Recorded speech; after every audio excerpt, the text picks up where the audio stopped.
In this episode of Good Deeds Buffalo, I'll introduce you to Kathy Higgins Greeley of South Buffalo Community Table and Bonnie Kane Lockwood, a dedicated volunteers. They come together to share the impactful work of South Buffalo Community Table, a nonprofit organization that provides hot, nutritious meals to those in need in the community. Started by the late Sister Mary Celeste O'Bryan over 40 years ago, this year marks their 30th annual get-together. Kathy and Bonnie will share and provide insights into the challenges and rewards of running a community meal program. And we'll learn about the inspiring work that they do every day to support and nourish the people of South Buffalo to carry on Sister Mary Celeste's legacy.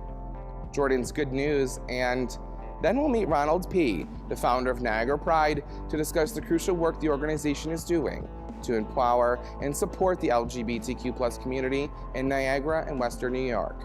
Ronald shares the challenges the organization faces in terms of funding and highlights the importance of their educational programming, charitable works, and social events in creating a safe and inclusive environment for all members of the LGBTQ+ community. Everybody wants a life full of hope to feel alive. Everybody needs a dream, we ain't getting younger. Everybody wants to love, feel the rush, beating heart. You can live it all, reach out and you will see. Reach out and you will see. Joining me in studio is Kathy Higgins Greeley and Bonnie King Lockwood, volunteers at the South Buffalo Community Table. Welcome, guys. Well, thank you, Jordan. You're so welcome. So, Kathy, what is the South Buffalo Community Table? The South Buffalo Community Table is a soup kitchen. It's located in South Buffalo on Southside Parkway, right across South Park High School. Okay. And it serves hot, fabulous meals from 4 to 5, Monday through Thursday. No questions asked was always Sister Celeste's philosophy. You come and you eat and socialize. So it's been running since for over 40 years. And thankfully, the crew of volunteers are so dedicated that even through COVID, they were disappointed we closed for a short time, but they pushed us to open again. So Wow. it feeds the community fabulous meals. Yeah, and there's no questions asked. Nothing. So you don't have to feel judged, and just come and we'll take care of them. You'll help them. You'll help nourish them. Exactly. And that was the mission. Talk about the mission that Sister Mary Celeste started, Bonnie. Right, and in the early 1980s, a group came together, the South Buffalo Ecumenical Association, to identify the needs in the area. And from that sprang the idea that people needed to be fed, needed to find a place to go for a hot meal, and even more importantly, as Sister would say, a place where people could come and be heard, somebody to listen, somebody to care. So the mission was very, very simple. I don't think when Sister got started that she thought she would be doing it for so many years, but there she was. We did everything here. We did carpentry, we did painting, we did plastering, we put in floors. I put in that kitchen floor with the help of another person, and I'm always proud of it. I always say, I did that floor and the tiles are still down. At her funeral recently, the priest, his name was Father Peter Drilling, he was part of that ecumenical group in the early 80s. And he said what Sister Celeste brought to it was a sense of practicality. People were hungry, let's feed them. And when they came, because as Kathleen said, no questions asked, people found a place where they were welcome, where they could gather and really find somebody who cared for them, both physically, mentally, spiritually. Yeah, and as we talk, I'm getting emotional. You know, she's somebody, like you said, I've done my research. She's somebody that said when she's seen something, no matter what the issue was, she figured out a way to help, right? Yes. And you guys are carrying on that mission, you know. So what is your favorite part of what you do now with the South Buffalo Community Table, carrying on her legacy? Well, for me, I'm on the committee for the annual get-together. This year will be the 30th annual one. And it came together because a couple of leaders in South Buffalo heard Sister Celeste speak about her efforts when the table first started. And they asked, do you have any fundraising efforts? And she had nothing. She just opened up a kitchen back then on Seneca Street, had some volunteers. She said she would pray sometimes we need a refrigerator. Somehow a refrigerator would land on the porch the next. Look at that. And these men, there was Neil Farrell, there was the beautiful Loomis family, came together and started fundraising, turned into the get-together. Urban legend has it that the first one at the South Buffalo Irish Center actually featured the Goo Goo Dolls. Oh, wow. So I'm sticking with that story. And as it expanded every year, we eventually moved to the Ironworkers Hall, and the Ironworkers have been so generous in donating the facility to us for that once-a-year event. The musicians donate their time, people donate baskets. It's the traditional fundraiser. But what made it so special in the days when Sister Celeste would come, those musicians, rock and roll legends in the area, they would wait to pose for a picture with Sister. So it'd be Wow. Sister and the Rockers. And she would outlast them. Everybody else would be going home and she would still be there. And for me, it was always, she would say, I came here tonight with nothing. Whatever is raised is a blessing and a gift. So our expectations were, you know, we had some idea in mind. But for her, I came with nothing. I'm leaving with something thanks to all of you. And that always is something that propels us beyond her being with us physically, but still with us in our hearts and minds. Yeah, I think it takes, you know, everything, any change that happens in this world, it takes someone dedicated to do it. And she was dedicated to just helping the community when needed.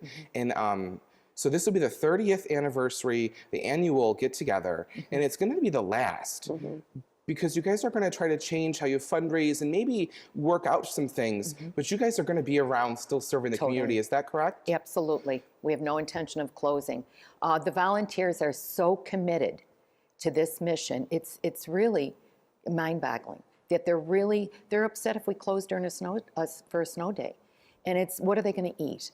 If we're anticipating, I'm sure tonight the guests are probably going to get something extra to take home in case we're closed tomorrow for the storm. Yeah. They're always thinking, and it's always about the guest.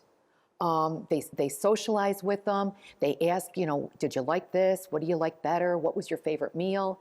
They're very engaged. So the volunteers are really the driving train. Our board is strong. Our community is so generous. The benefit committee really knocks it right out of the park. But it all comes down to Marybeth Wiles and the volunteers. Yes, so Marybeth putting it Wiles together. is the manager of the kitchen. She's the manager. Now, and she couldn't be with us here today, but you guys are in her place. And so you guys work as a team.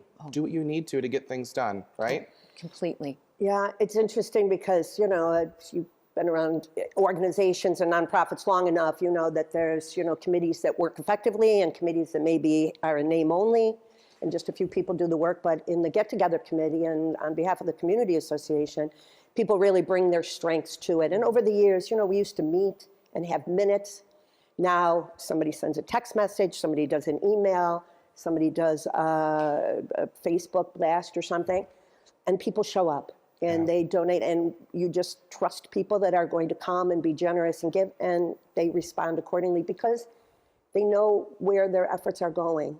They can go to the table, they can see the folks there, they can see that there is a good meal, that there is a good hospitality and respect for all of those that are involved. Absolutely. And those watching today, in this studio, we have some work being done on this studio to fix the roof. So you may hear some noises, and I apologize if that interrupted you. Well, it's not my stomach growling. We just wanted to let everyone know. And before we go today, how can people help? You know, follow you on social media. How can they help? To follow on social media, but I want to emphasize we are sustained totally by private donations. We the elected officials in our community, different organizations are wonderful bringing things together. If it's monetary or if they reach out and say, what do you need?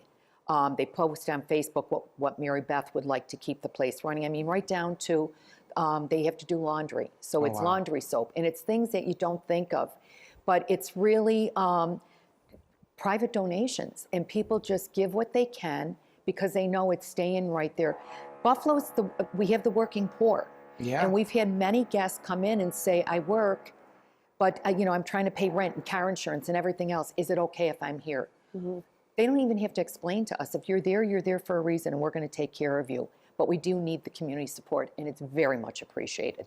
Wonderful. Right. And I think you hit it right on the head there. Buffalo is a community of working poor, and that's the reality. A lot of us are working and working and working, and just a little bit of help goes a long way. Definitely. Thank you guys again for your time today on the show. Was there anything else you want to add? Yes, the benefit is Sunday, April 2nd, from 3 o'clock to 7 o'clock at the Ironworkers Hall in West Seneca. And everybody's welcome.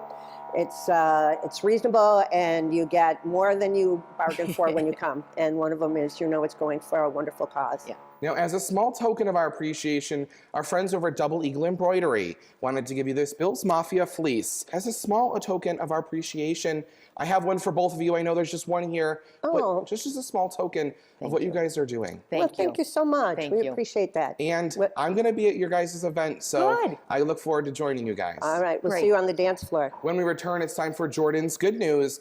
Then we'll meet up with Ronald P., the founder of Niagara Pride. Make sure to follow us on all of the latest social media: Facebook, Instagram, YouTube, and Twitter. Does handling the finances of your company ever make you feel like you're stuck in a downpour? Brian's Business Umbrella is here to offer protection and help weather the storm. Leveraging new technologies and decades of accounting experience, we possess the expertise to get your affairs handled in an efficient and responsive manner. Providing an array of business advisory services, we offer valuable solutions for your unique needs. Brian's Business Umbrella, doing what we love so that you can do what you love.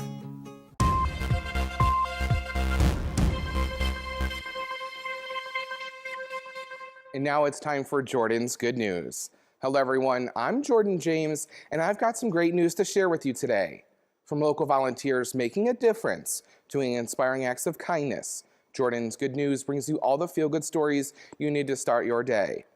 Today we want to take a moment to honor the 40th anniversary of the Ronald McDonald House Charities of Western New York.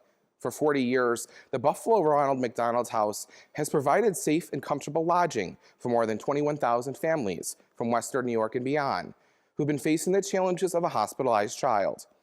In addition to the Ronald McDonald House, the organization also operates the Ronald McDonald Family Room and the Happy Wheels Cart, providing even more families with much-needed support. Heart, Love, and Soul is also celebrating their 40th anniversary this year, and over the past 4 decades, this nonprofit has been tirelessly working to nourish those in need and support the Western New York community. Their dedication and passion are evident in the programs and services they offer, such as daily meals and providing breakfast and lunch to those in need throughout the week. These organizations are shining examples of kindness, compassion, and selflessness, and they have touched the lives of countless individuals in the Western New York area. As they celebrate this impressive achievement, we raise a toast and wish them many more years of success, happiness, and positivity. We also want to give a shout out to Wheels for Workers 716, who to date fixed and donated 572 bikes for those in need. This act of kindness is just another example of the generosity and compassion of our Western New York community. We believe it's important to recognize and celebrate good news. So if you know a good news story or someone who deserves recognition, nominate them by visiting our website or sending us a message on social media. And who knows, they may be featured on the next episode of Good Deeds Buffalo. Let's continue to spread kindness and positivity in all that we do and keep the good news coming. Good Deeds Buffalo continues after this.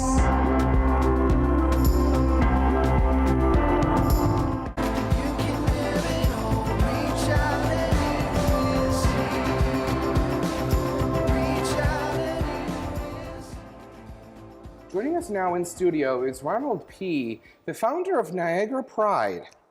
Thank you, Jordan. Yes, Ronald Piaseczny. Yes. I know it's a little difficult to pronounce. So. Well, I'm glad that you clarified that for me because Yes. it was a little hard to pronounce. So what is Niagara Pride, Ron? So Niagara Pride we're a 501c3 nonprofit. We founded our organization in 2020. The best time in the world to create a nonprofit is during a global pandemic, let me tell you. It had its challenges, but basically we founded a couple years ago, and we are an LGBTQ organization. servicing Western New York, primarily Niagara County, but we do cover all 8 counties of Western New York. So you certainly service all of Western New York, the 8 counties. Yes. And so why is Niagara Pride important for our community? So Niagara Pride offers services that some of the other organizations, even though their services are equally critically important to the LGBTQ community, we offer additional services that complement what the other agencies are doing. So for example, we being in Niagara County are able to access rural LGBTQ folks. We're able to go in and do things like health fairs, scholarships, grants to GSAs in Niagara County to help support diversity initiatives for students. We do Pride celebrations that are not going to be your big typical Buffalo celebration, which is amazing, but for a lot of folks who can't get out to Buffalo, who are in the more rural parts of Niagara County, we're able to do localized events for them and bring a sense of pride and safety and inclusivity to those areas. Absolutely, and I believe recently you guys started doing it in North Tonawanda as well, right? North Tonawanda is one of the places that you've started celebrating. That is correct. So with Oliver Street Merchant Association, which they have been absolutely amazing at creating this, we partnered with them in order to be able to hold North Tonawanda Pride. And in addition to that, we had Newfane Pride last year for the first time, which is an incredible sense of accomplishment and just joy to be able to bring something like a Pride celebration to a very rural community like Newfane, Wilson, Alcott. And then this year, we're going to be expanding Niagara Falls Pride and having a much larger Niagara Falls Pride celebration at the end of June. Why is it important to have these celebrations for our community? So we've seen in the media and in the news, you do see the rise of anti-LGBTQ hate crimes. We see violence against our community. You can't turn on the television nowadays without seeing pieces of legislation trying to be introduced which ban LGBTQ education. So knowing that not only is that impacting our legal rights, our safety, but when you are a student, when you are in, again, some of these more underserved areas where you can't get access to other LGBTQ resources, it plays a huge emotional toll on people. So having services like ours, organizations like ours present, we create those safe spaces so folks can be themselves and feel safe. Absolutely, and it's important to mention the support aspect of this. Yes. There's reports that are in the media right now that teenagers, the rise in crime and suicide are going through the roof. And this program is for the LGBTQ+ community, but really just to educate people who may be questioning or curious. Yes. You know, and for those watching who may need some direction, you know, they can reach out to you, Yes. to your organization, and you can help guide them. Yes, we do diversity and inclusivity training to businesses, agencies, schools, other nonprofits, government agencies. Last year alone, we provided training to over 7,000 individuals nationwide. We did LGBTQ That gives training. me chills. It's a huge number. Just think about the 7,000, but the people they're going to impact. Exactly. It's that domino effect that once you get training, you share that information. And to piggyback on what you were saying, one of the statistics that we shared during our training, which is just mind-boggling and incredibly sad, Trevor Project back in 2019 did a study where they found that every 45 seconds, an LGBTQ youth in the United States between the ages of 13 and 21 attempt suicide. So that's a huge number, and we're trying to minimize that and make a positive impact. You know, I'm sorry, I'm getting emotional. That number is crazy. We have to do whatever we can to try and curb that. If you're anyone watching this show, you might be feeling sad or depressed, there is the 988 number you can call, and they're there 24/7 to help provide the support you may need. Yes. No matter what part of life you're in, it's okay to reach out and just say, I need help. Exactly. Talking about help, grants, you know, funding, that's what you're in need of right now. Yes. Can you talk about that? So our nonprofit, we rely heavily on community-based donations. We were very lucky a couple years ago to receive a grant which helped us create the Gene Hopkins Memorial Scholarship Fund. But all of the other programs that we talked about, as well as our health fair initiatives, the 5K that we organize, our Pride events, all of that is funded through donations that we receive. We don't have any grants, we don't, any other grants, we don't receive state, federal, or local funding. It's all 100% donations is how our agency runs. Well, we need to work on that state, local funding. You're an important program in our community and helping, not just the LGBTQ+ community, but really anybody that needs it. We've partnered on events, and I've had you at events, and you just bring this level of knowledge that people need to tap into. Before we go today, can you tell me, your favorite part about working with the community? So for me, it's always meeting individuals and family members and having that direct connection. And if I can just share an example of some of the stories where it just the most meaningful impact has been when I've met with parents who have said, my son or daughter or my grandson or my granddaughter thought about potentially harming themselves or didn't feel comfortable in school or was bullied. Had your program been around, they would have had an easier time. And it just breaks my heart knowing that we could have helped, but also knowing we're here now. We are able to make a difference. And that's what keeps me going every day. No, I see firsthand the importance of your program. As a young gay man, growing up, that program would have helped me. So I know there are children out there and young adults that are benefiting from your programs. Was there anything else you want to add today before we go briefly? Just really quickly, we do a bunch of events. We have our Western New York Pride 5K event. We have a whole bunch of things slated for June, which we're super excited about. But we do our diversity trainings, our GSA grants, and our scholarships. All of that information you can find on our website, www.niagarapride.org, or look us up on Facebook. Perfect. And before we go, as a small token of our appreciation, our friends over at Double Eagle Embroidery wanted to gift you this Bills Mafia fleece.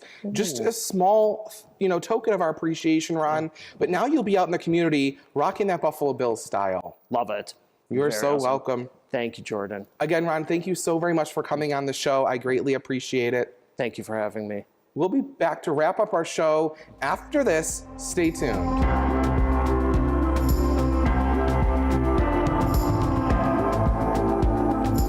Does handling the finances of your company ever make you feel like you're stuck in a downpour? Brian's Business Umbrella is here to offer protection and help weather the storm. Leveraging new technologies and decades of accounting experience, we possess the expertise to get your affairs handled in an efficient and responsive manner. Providing an array of business advisory services, we offer valuable solutions for your unique needs. Brian's Business Umbrella, doing what we love so that you can do what you love.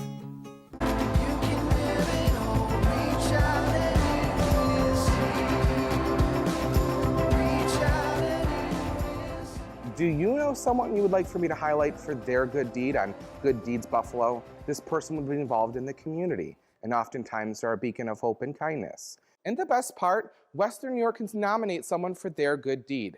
Simply tag us on social media, contact us via our website, or send us an email to share your story. I want to thank WBBZ-TV for their unwavering support. Visit gooddeedsbuffalo.tv to learn more about today's show. Stay tuned as we celebrate the individuals who have earned the recognition and gratitude of our community on Good Deeds Buffalo. Everybody wants a life full of hope to feel alive. Everybody needs a dream.